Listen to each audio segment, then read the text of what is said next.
There's only one movie that's been on the minds of the masses the past few weeks, Avengers: Infinity War. The mere mention of the film's title stirs up a plethora of emotions. Not only is this film a straight-up masterpiece, but the culmination of 10 years of genius storytelling by Marvel Studios. So join me as we laugh, cry, and scream by reliving Infinity War's best moments. Here we go. I'm Kendall Richardson, and these are my top 10 favourite moments from Avengers: Infinity War.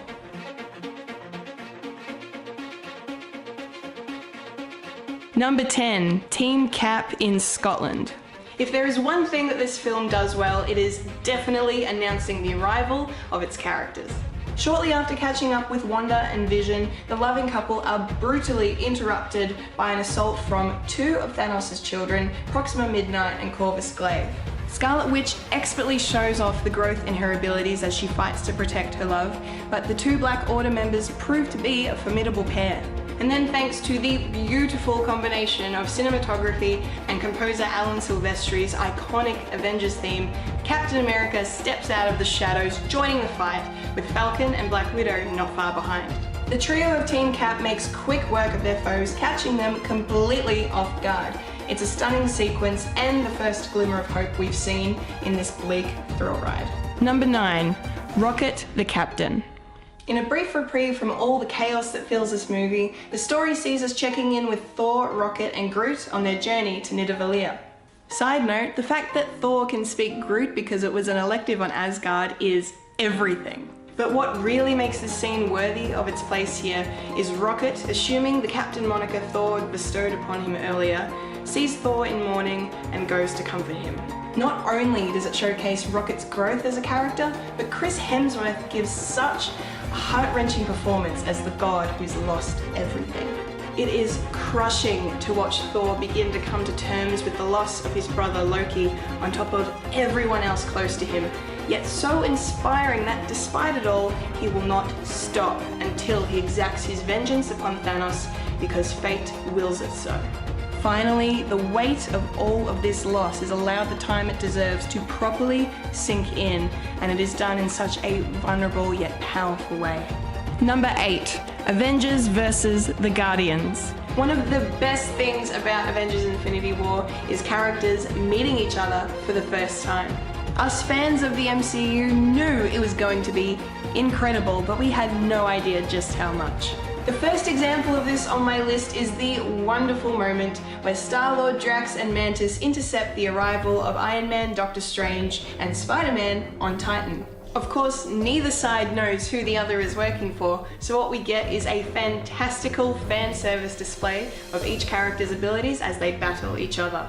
It's a lovely parallel to the classic scene of Cap, Thor, and Iron Man fighting in Avengers 1. This is then followed by one of the best exchanges in cinematic history. Why is Gamora? In the short span of a handful of minutes, we get great action, dialogue, and setup, and all of it is true to their characters and the story. None of it is forced, and it is just beautiful. Number 7, The Second Battle of New York. This film really wastes no time getting straight to the point. After a brief Science Bros reunion and exposition about the Infinity Stones and Thanos to catch everyone up, New York again falls victim to the throes of the Mad Titan and his disciples. With the chaos literally on their doorstep, Tony Stark, Bruce Banner, Doctor Strange, and Wong head out into the streets where they come face to face with Ebony Maw and Cull Obsidian. After an incredibly funny bit involving Banner and his performance issues, Stark suits up in his new mind-blowing nanotech armor and the battle begins. Spider-Man then makes his entrance, swinging in to do his part for Mr. Stark. This battle is entertaining and non-stop from start to finish, an awesome way to get the film going after such a devastating opening scene. Number 6, Thor meets the Guardians. Probably the most highly anticipated thing about Infinity War was the inclusion of the Guardians of the Galaxy crossing paths with the Avengers for the first time. By sheer coincidence, they just happened to respond to the Asgardian distress call that was sent out at the very beginning of the film. Right after they arrive amongst the devastating remnants of the Ark, Thor collides with the front of their ship and they bring him aboard. What follows is about 10 minutes of hilarious banter that was everything we wanted and more. From the entire crew, except Star-Lord, admiring the body of the Pirate Angel, to Thor calling Rocket Rabbit, to Peter Quill being so incredibly jealous of everyone oogling the God of Thunder that he begins to imitate his speech. It's a wonderful moment of levity that truly quashes any doubts anyone had at all about these worlds colliding. Number 5, Attack on Titan. As incredible as all of the fighting in Wakanda is during the final act of the film, I actually preferred the scenes we got on Titan as our heroes made a final stand against Thanos himself. The Mad Titan, still reeling from having to sacrifice Gamora for the Soul Stone, arrives on Titan to find out that Ebony Maw is dead and is quickly come upon by an all-out assault from our good guys, soon joined by Thanos' other daughter, Nebula. After a few minutes, they manage to subdue him, and then Spidey and Stark start to remove the gauntlet. This goes completely awry the second Peter Quill realizes Gamora was killed, and he makes a fatal mistake. Thanos quickly regains the upper hand, but our heroes do not give up just yet. Every single character throughout this entire battle scene gets a chance to go toe-to-toe with Thanos, with Doctor Strange being the absolute standout.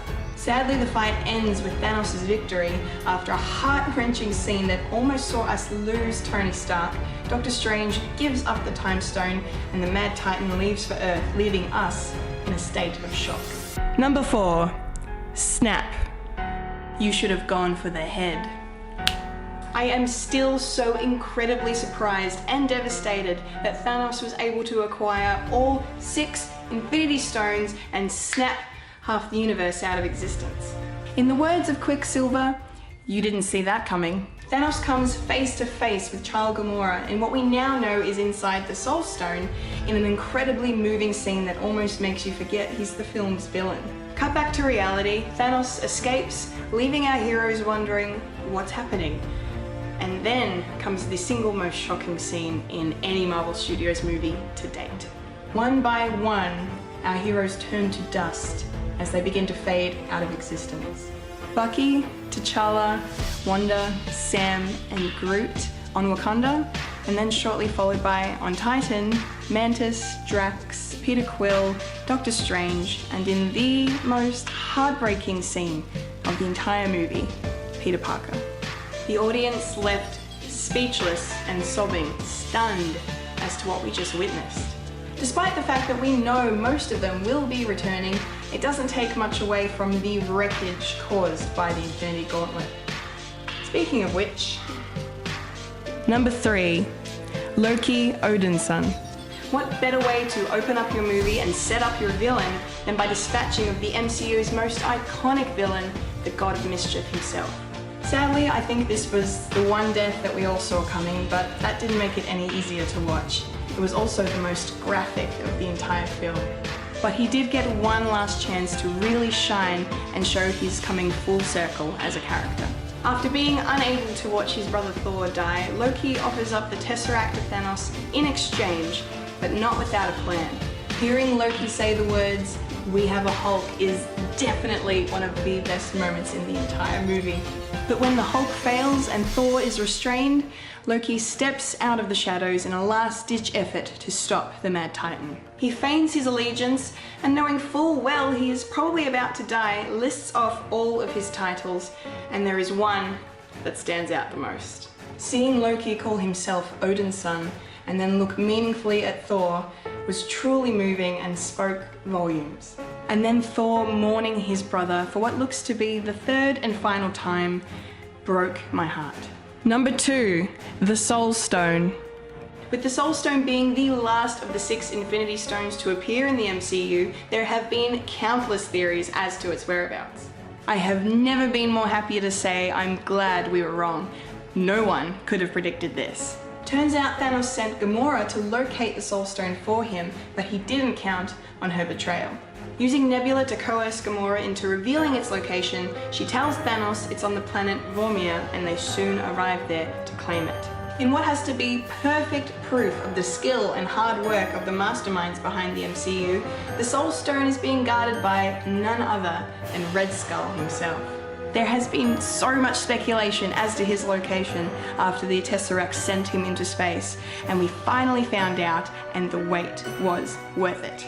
Sadly though, our joyous surprise turned to devastation as Thanos had to sacrifice the one person he loved in order to claim the Soul Stone, Gamora. Their relationship in this film was beautifully done, and seeing Thanos react to her death with such immense grief somehow made us feel sorry for him. Avengers Infinity War takes the idea of what we think a villain is and turns it into something greater. Honorable mentions.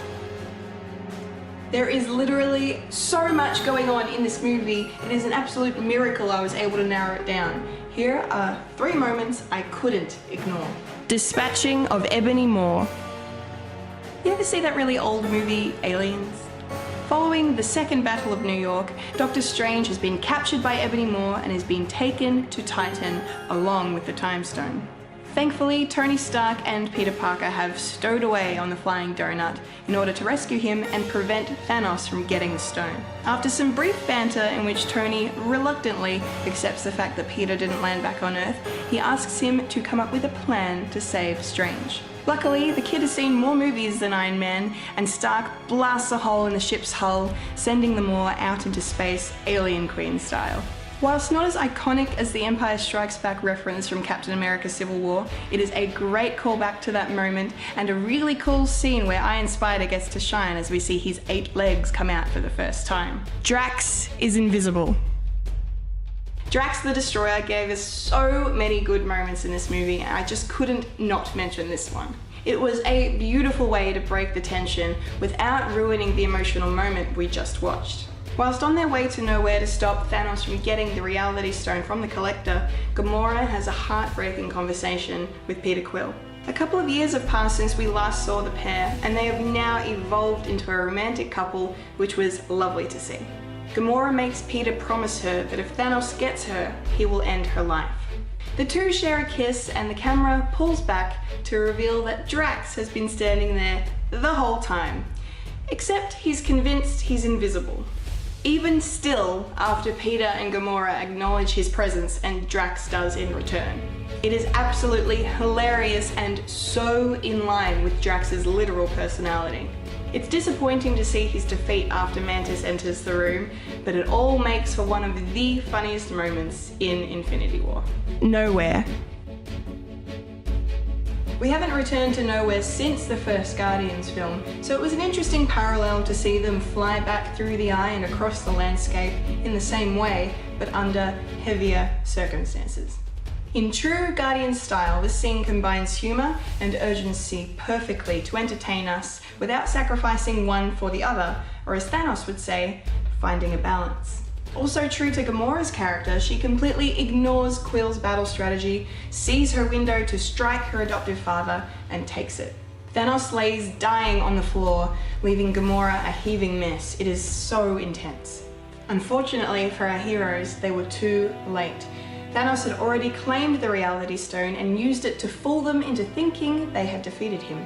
Gamora is quickly captured, and Peter Quill is then forced to make the most impossible decision, the one that Gamora made him promise he would make. In a touching moment, the two of them proclaim their love for each other, and then Peter fires, but Thanos uses the Reality Stone to keep Gamora alive. He then escapes with her, leaving a stunned Star-Lord, Drax, and Mantis to somehow carry on.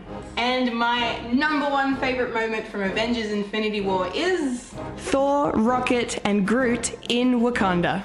Bring me Thanos! The God of Thunder sure knows how to make an entrance.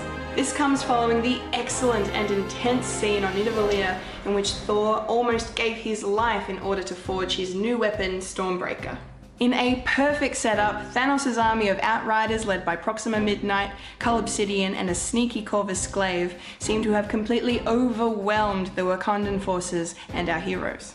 Just when things look their bleakest, the Bifrost blasts its way onto the battlefield and Stormbreaker rips through it and through a heap of the enemy. And just like Mjolnir, it returns to its owner, revealing a supercharged Thor with Rabbit on his shoulder and Teenage Groot by his side. The Avengers theme blares through the speakers, and I kid you not, the first time I saw this film, the crowd went absolutely bonkers, and so did I. It was just incredible to watch. And I would be remiss if I didn't include two of my favorite exchanges between characters. Cap and Thor discussing their new looks, followed by the now iconic "I am Groot, I am Steve Rogers." And Bucky picking up Rocket, spinning them around, guns blazing, followed by the fan service moment we all knew we wanted. How much for the arm? I still cannot believe all of that actually happened. It was just beyond perfect. So you can see why Thor, Rocket and Groot in Wakanda has to be my favorite moment from Avengers Infinity War. There it is, we made it to the end of the list. What did you think? Are you still processing the events of Infinity War? Can you recommend me a good grief counselor? Leave me a comment and let me know, and don't forget to like, share and subscribe to Fred the Alien for more videos just like this one. You can also find me on iTunes and SoundCloud as one of the hosts of a podcast called Fred and the Monthly at Winifred's. I've been a Kendall Richardson and you've just experienced Collectible Chaos.